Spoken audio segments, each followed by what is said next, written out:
오늘 본문은 모세가 이스라엘 백성들에게 마지막으로 한 설교입니다. 그들이 가나안 땅으로 들어가기 직전의 말씀입니다.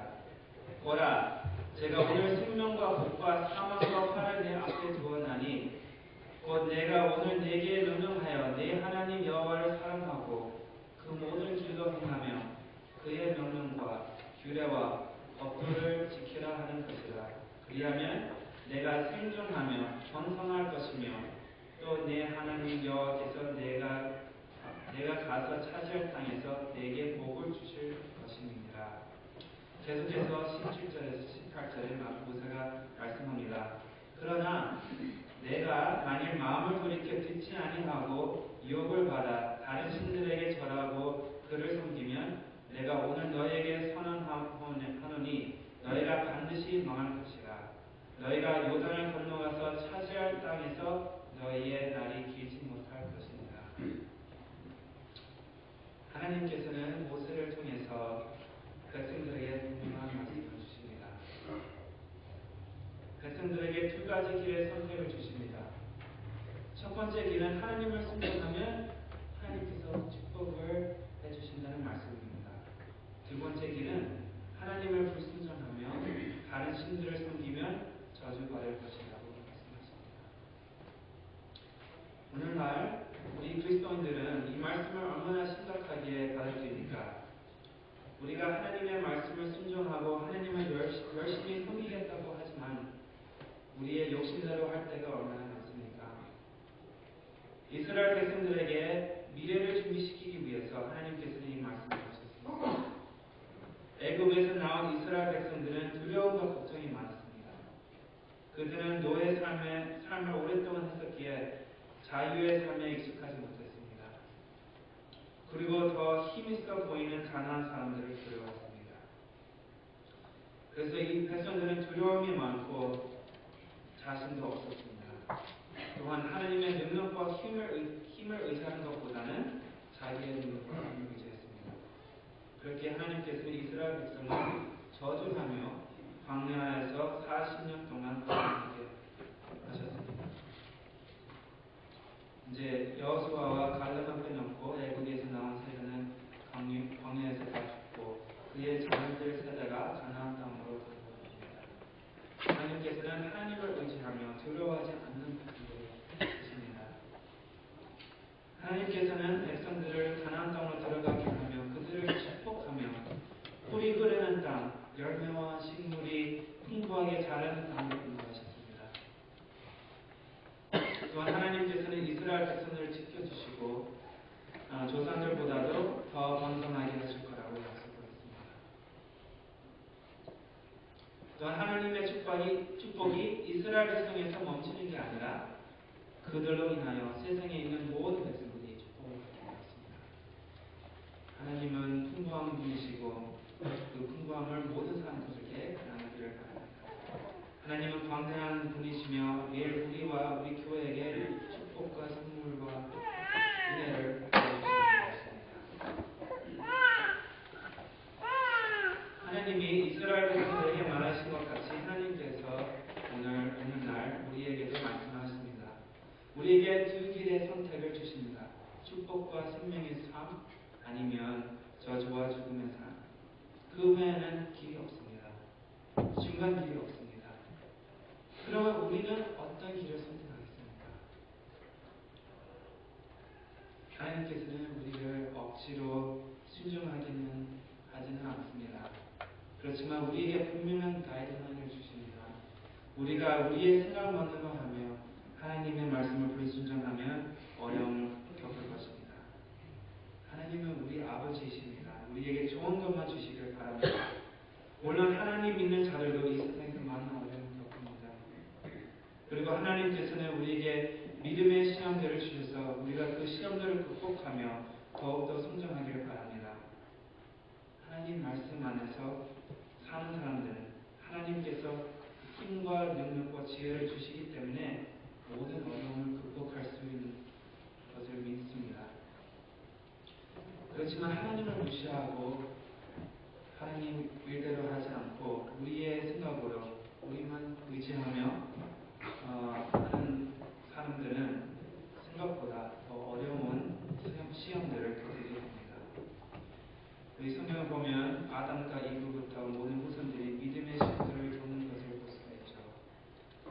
실패한 사람들도 많고 믿음 안에서 성공적으로 이겨나간 사람들도 많이 있습니다.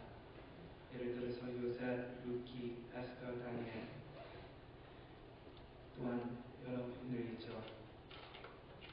하나님께서 오늘날 우리 그리스도인들에게도 믿음의 시험을 주시면서 우리의 캐릭터를 훈련시키시고 분명한 길을 준비해 주십니다.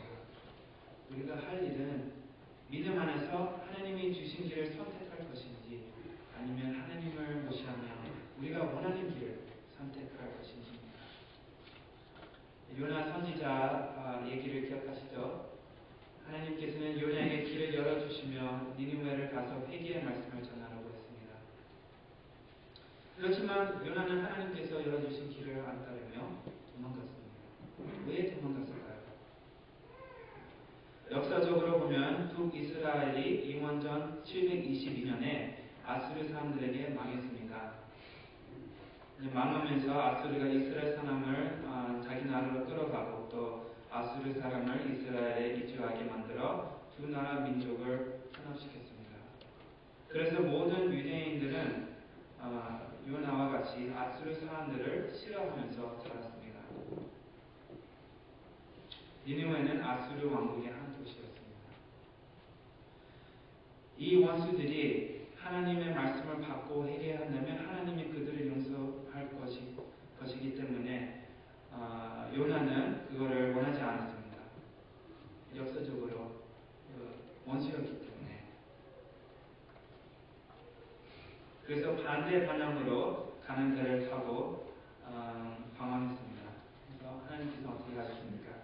큰 바람을 보내 폭풍이 있게 하시며 배가 거의 깨어지게 되었습니다. 요나는 자기 불순종 때문에 이런 일이 생긴 것을 깨달은 후 선원들 보고 자기를 바다에 던지라고 했습니다. 요나는 바다에 이제 던지게 되고 하나님께서는 큰 물고기를 준비해서 요나를 삼키게 했습니다. 요나는 밤낮 3일을 고기 뱃속에 있었습니다. 요나는 물고기 뱃속에서 하나님께 기도하며 자기의 죄를 깨달으며 죄를 고백했습니다. 하나님께서는 요나의 기도를 듣고 응답해 주셨습니다. 하나님께서 물고기가 요나를 해변의 토에 내게 하며 니느웨를 가게 해서 말씀을 선포하게 했습니다. 하나님께서는 요나를 쓰셔서 이 니느웨 주민들을 구하며 그들에게도 축복을 내렸습니다. 처음에는 방황을 하며 어려움을 겪었으나 자기의 잘못을 깨달으며 죄를 고백하고 하나님이 원하시는 길을 기록했습니다. 그러면 이웃들에게도 축복을 나눠줬습니다. 하나님께서 우리 모두를 부르십니다. 하나님이 부르실 때 우리는 어떤 길을 선택하겠습니까? 하나님의 생명의 길을 선택하겠습니까? 하나님의 말씀을 순종하면 성공할 수 있는 길을 하나님께서 열어주시고 또 우리의 관계들을 더 평화롭게 만드시고 우리에게 건강과 또 오래 삶을 주십니다. 바로 하나님 말씀 약속입니다. 또한 우리가 생각하기에 하나님의 말씀과 계명은 어쨌든 우리가 좀 제한받았다고 생각할 때도 있습니다. 그렇지만 우리가 풍부하고 자유로운 삶을 살 수 있도록 하나님께서는 우리에게 계명을 주십니다. 간단하게 얘기를 하면 하나님을 순종하는 사람들은 축복을 더욱더 받고 기쁘고 즐거운 삶을 살게 됩니다. 1940년 미국 인디아나주에 사는 농부가 있었습니다. farmer Dan West라는 분이 있었는데 그때 이제 유럽에는 제2차 세계대전 때문에 고생하는 사람들이 많이 있었죠. 댄이라는 농부는 그때 스페인에 가서 배고픈 아이들에게 우유를 제공했습니다. 그리고 난 뒤에도 그 지역에 우유가 많이 부족했습니다. 그리고 그 당시에 그 나라뿐만 아니라 전 세계 많은 나라에서 아이들이 영양실조로 고생하고 있었습니다. 그래서 댄은 아이들을 생각했습니다.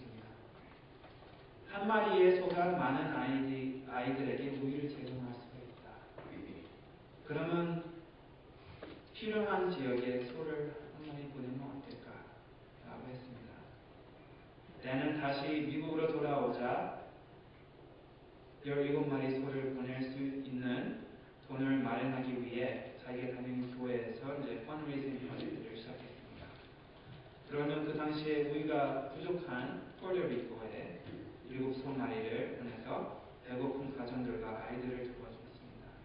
그리고 한 소마리 받은 가정마다 송아지를 낳으면 필요가 있는 다른 가정에게도 줬습니다. 때는 이 아이들을 여러 사람들에게 공유하며 많은 사람들이 이 프로젝트를 돕게 되었습니다.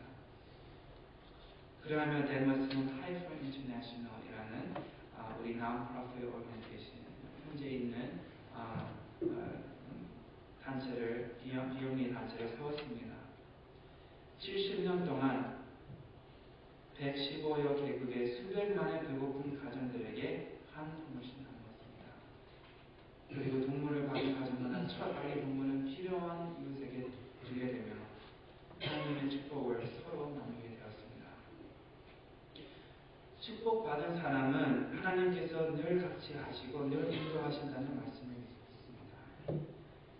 하나님께서 축복받는 삶은 우리가 언제든지 원하는 것을 다 받거나 돈을 많이 벌거나 완벽한 삶을 사는 것이 아닙니다. 축복받은 사람은 우리 주 예수 그리스도를 통해 새 삶을 얻으며 영원토록 감사와 기쁨 안에서 사는 것입니다. 예수님께서 우리에게 주신 선물보다 더 큰 선물이 없습니다. 그리고 예수님의 한 몸으로서 우리 믿음의 공동체 안에서는 많은 축복과 선물을 서로 나누게 됩니다. 하나님의 축복을 나누는 것은 우리가 얼마나 있고 없고가는 떠나서입니다. 다시 얘기하면 우리가 많은 돈이 있으나 많은 것을 가져서야만 이웃을 축복할 수 있는 것은 아닙니다. 우리 마음의 태도입니다. 한 푼도 안 내고 이웃을 축복할 수 있는 기회가 많죠. 예를 들어서 이웃을 칭찬하고 세워주는 말을 하고 이웃에게 관심을 보여주고 어려울 때 도와주고 기도해주고 여러 다른 example도 있죠. 사랑하는 성도 여러분, 우리 영락장로교회가 히스턴 도시와 우리 주변에 무엇을 나눌 수가 있습니까? 하나님의 축복입니다. 계속 하나님의 말씀을 선포하며 하나님께 기도를 하며 이웃에게 축복을 주는 교회가 되기를 기도합니다. 또한 그리스도 예수님 안에서 새 생명을 주는 교회, 마음과 육체적으로 아픈 자들을 치료해주는 교회가 되기를 기도합니다. 우리 한인생 사회나 휘스턴 도시나 우리 주변에 하나님을 모르고 어렵게 사는 사람들이 얼마나 많습니까? 사실 우리 생각하는 것보다 더 많습니다.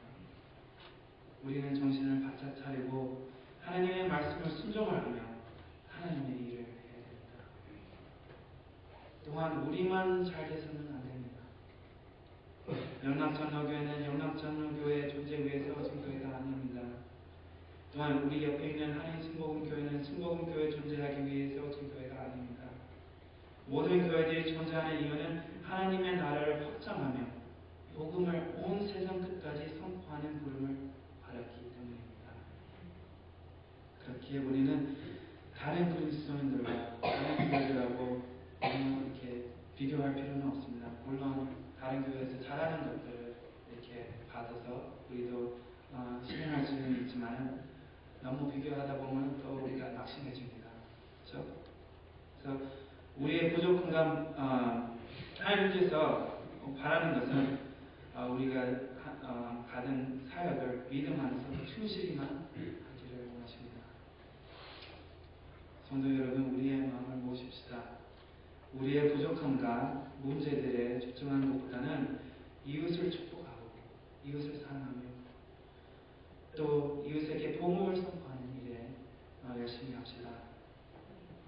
우리 교회가 자꾸 바깥으로 내다보며 그리스도 예수님을 모르는 자를 위해 목회를 하면 말씀을 복음을 선포하면 우리 교회 속에 있는 문제들은 아무것도 아닌 것이라고 느껴질 것입니다. 하나님 나라 위에 할 일은 참 많습니다. 예수님께서 말씀하셨습니다. 취소할 것은 많되 일꾼은 적으니. 마태복음 9장 37절. 하나님이 이스라엘 백성들에게 오래전에 말씀하셨듯이 우리에게도 말씀하십니다. 너와 내 자손이 살기 위하여 생명을 택하고 내 하나님 여호와를 사랑하고 그의 말씀을 청동하며 또 그를 의지하라. 그는 내 생명이시요 이의 장수이시니 하나님을 따르는 사람은 모든 것을 다해서 이른 생활을 합니다. 마지막 날에 예수님께서 우리에게 물어보실 것입니다. 나의 아들아, 나의 딸아, 하나님의 말씀을 순종하며 살아왔냐? 이 질문을 받을 때 우리가 자신감을 가지고 예라고 대답할 수 있습니까? 그럴 수 있도록 기도를 합니다. 성도 여러분, 하나님의 말씀을 순종하며 생명의 길을 택하며 축복을 받고 축복을 나누는 자들이 또 교회가 되기를